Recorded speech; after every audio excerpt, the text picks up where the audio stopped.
The dropship tore through the orange smog like a blade, its hull vibrating with the strain of atmospheric re-entry. Veteran Commander Soren kept his gaze fixed on the cracked viewport, even as the turbulence made his bones creak inside their exo-armor. Below, the jagged ruins of Jakarta, 5 sprawled in chaotic silence. What had once been a sprawling human metropolis was now a splintered graveyard of steel and glass, veiled in fire and ash. Soren had fought on 100 worlds, but none that made the air taste like guilt before he even touched the ground. 2 minutes to drop, came the clipped voice of his adjutant Kesh. Younger, eager, still prone to trusting orders. He reminded Soren of himself before the war bled the soul out of him. Soren nodded but said nothing. His mind was with the briefings, supposedly a recon sweep. Minimal resistance. Yet the moment his boots hit the rubble, something shifted. The silence wasn't natural. City screamed, even in death. This place whispered. Their squad moved fast, fanning out through a crumbling avenue where skeletons of skyscrapers leaned like tired giants. Scorch marks covered the walls, and slagged vehicles lined the streets like ancient offerings. No bodies. That was the first warning. Where there were no bodies, there were usually too many soon after. A click in his ear. "Sir," Kesh whispered. Movement. 8 o'clock. Soren crouched, bringing up his visor feed. A figure darted between the collapsed shells of buildings, too fast for human, but the signature was wrong for drones. Organic, warm. Human. He motioned the squad forward, careful and silent. As they advanced, the wreckage became denser. Homemade barricades of scrap and concrete. Signs of deliberate funneling. Ambush, Soren murmured. Brace for. A thunderous blast split the street as a sonic mine tore into 2 of his flankers. No screams, just vaporized armor and the thud of falling metal. Plasma fire rained from the broken rooftops, and within seconds, the quiet became a cacophony of shouts and searing light.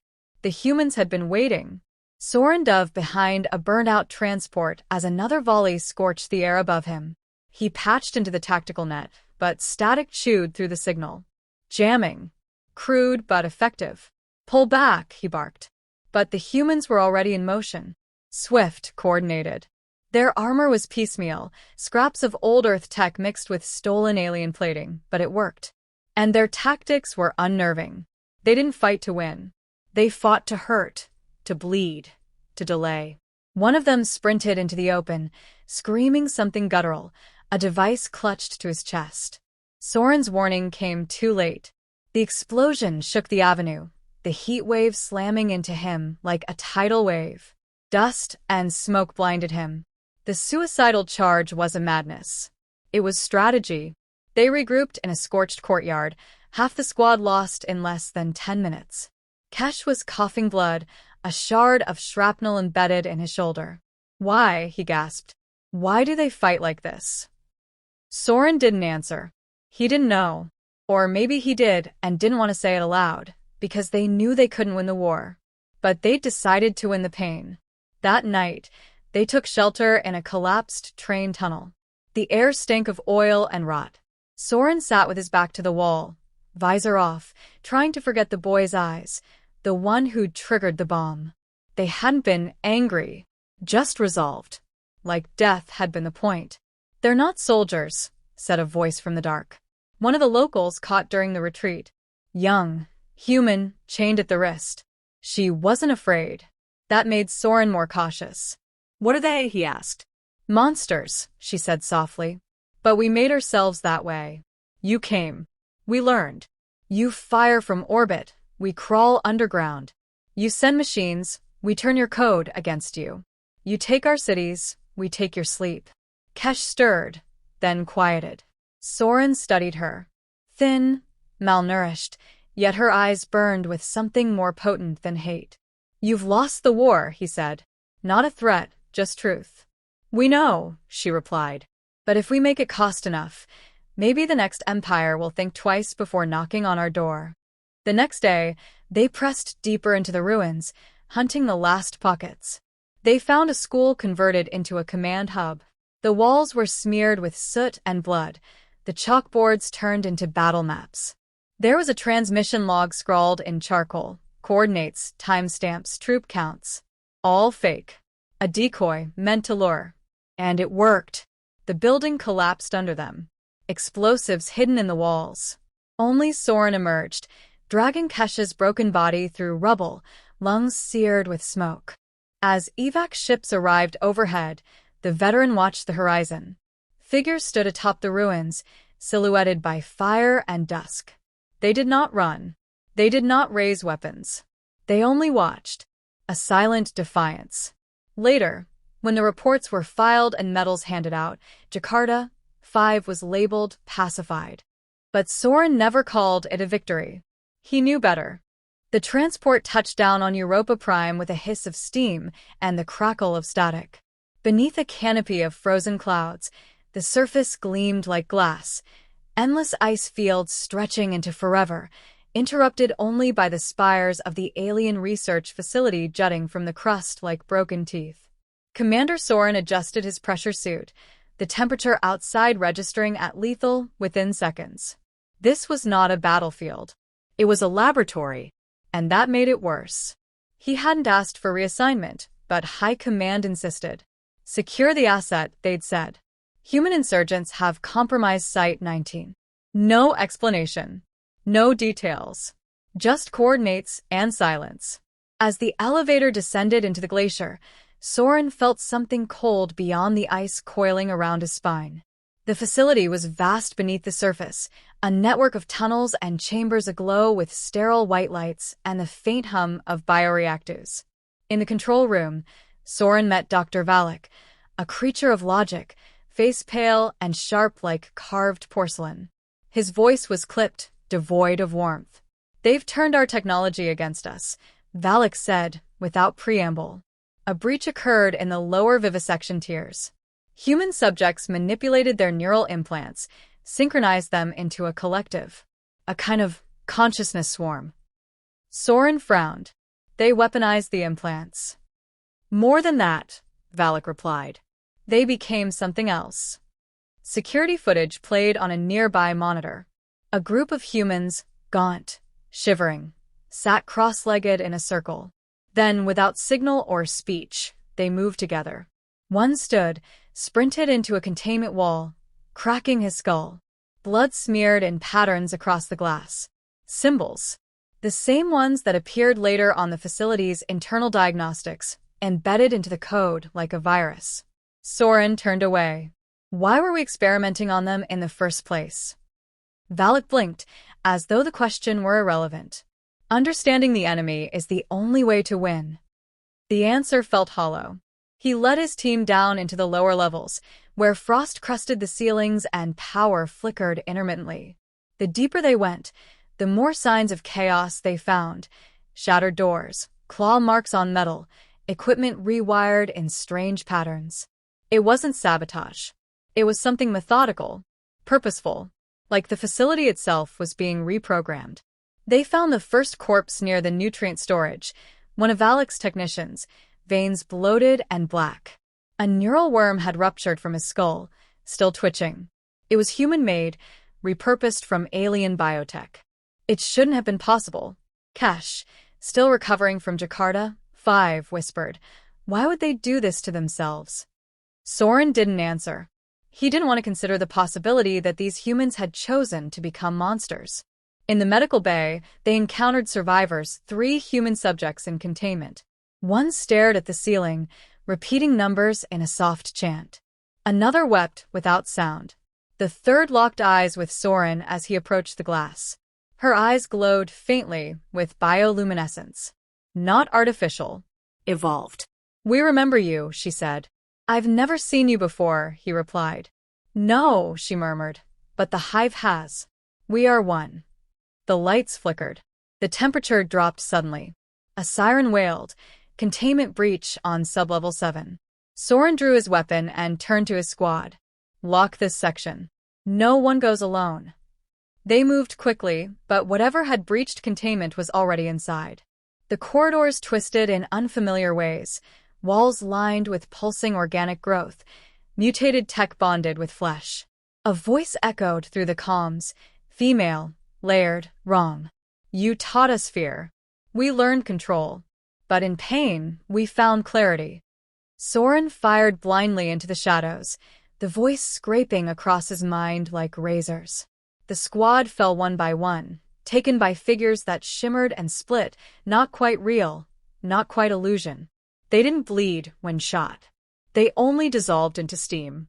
In the reactor core, Soren found the heart of it all, a crucible of hybrid design.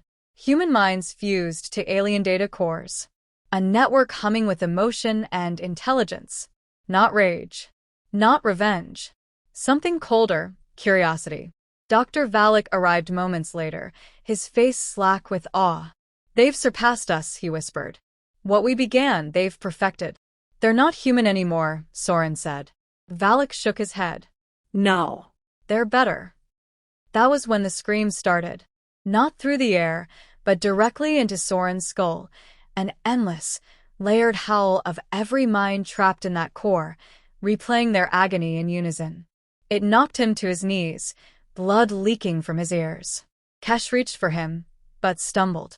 Worms had already infiltrated his suit, crawling into his brain. Soren grabbed his sidearm, firing into the core. Sparks erupted. Lights died. Silence. He dragged himself through the collapsing tunnels as fire spread, metal groaned, and the air filled with the reek of melting circuits and flesh. The escape pod jettisoned upward, breaking through the ice just as the facility below imploded under its own haunted weight. Orbiting above the moon, Soren watched the hole in the ice slowly seal over with snow. White. Pure. Untouched. No one spoke of what happened on Europa Prime. The reports were redacted. The dead, buried twice, once in data, once in silence. But sometimes, when Soren closed his eyes, he could still hear her voice. We remember you. And he believed her. The sky over Eden, 12 was the color of old parchment, a sickly yellow veil stretched across a horizon untouched by ash or artillery. The colony had been a miracle, a human settlement that flourished without conflict, nestled among fields of wheat and crystal rivers under an alien sun. Now it was a ghost. No transmissions. No survivors. No signs of struggle. Just silence. Commander Soren's dropship hovered silently before setting down on the edge of a valley where wind stirred the grass in slow, deliberate patterns. His squad moved in cautious formation, weapons drawn, helmets sealed. They expected traps, gunfire, even the psychic residue of a viral construct. What they didn't expect was nothing. There's no decay, Kesh said quietly, scanning a pristine home with empty beds and warm tea still on the table. No bodies. No blood. Soren nodded. They left in a hurry. Or they were taken fast. He didn't voice what he suspected. He had seen mass disappearances before, on colonies where the ground opened and swallowed entire populations. But Eden, 12 was different. It felt watched. By dusk, they had surveyed the main settlement and found the same everywhere. Calm abandonment. Crops tended. Food uneaten. Machinery humming.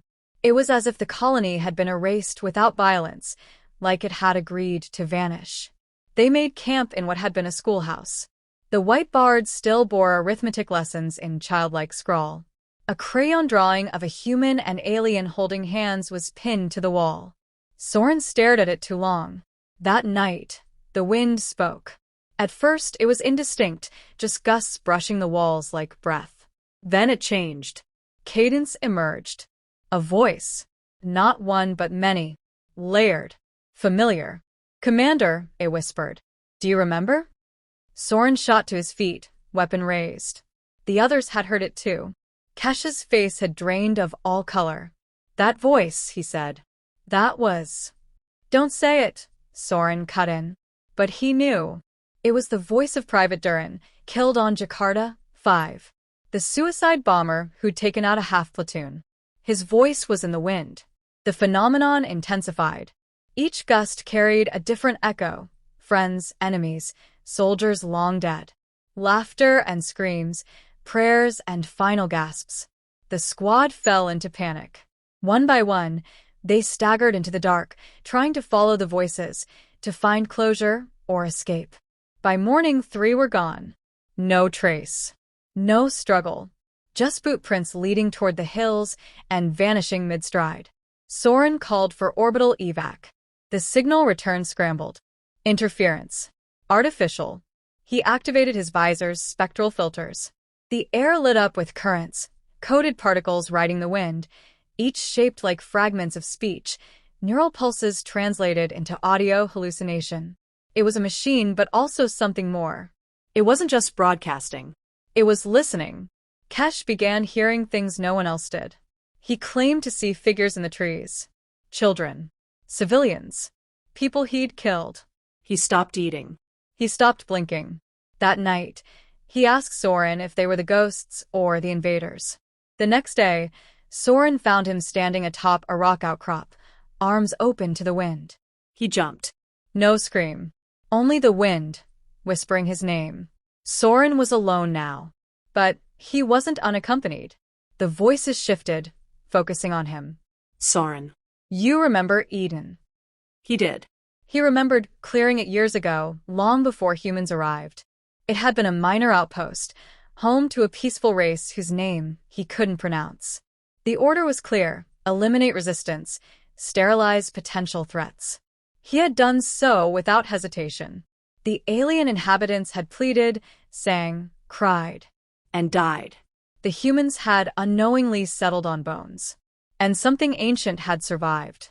He followed the wind to the edge of the valley, where a single figure stood. Not quite human. Not quite alien.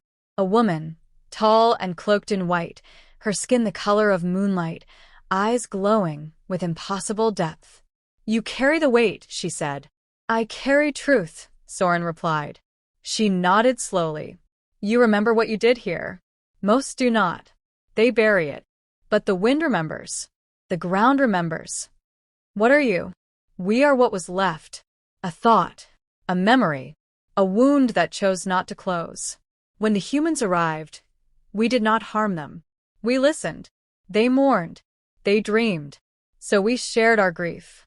And they shared theirs. A communion. Soren lowered his weapon. Why call me here? Because you still listen, she said. Because somewhere inside the armor and the scars, you still doubt. He said nothing. But he didn't deny it. She gestured to the valley.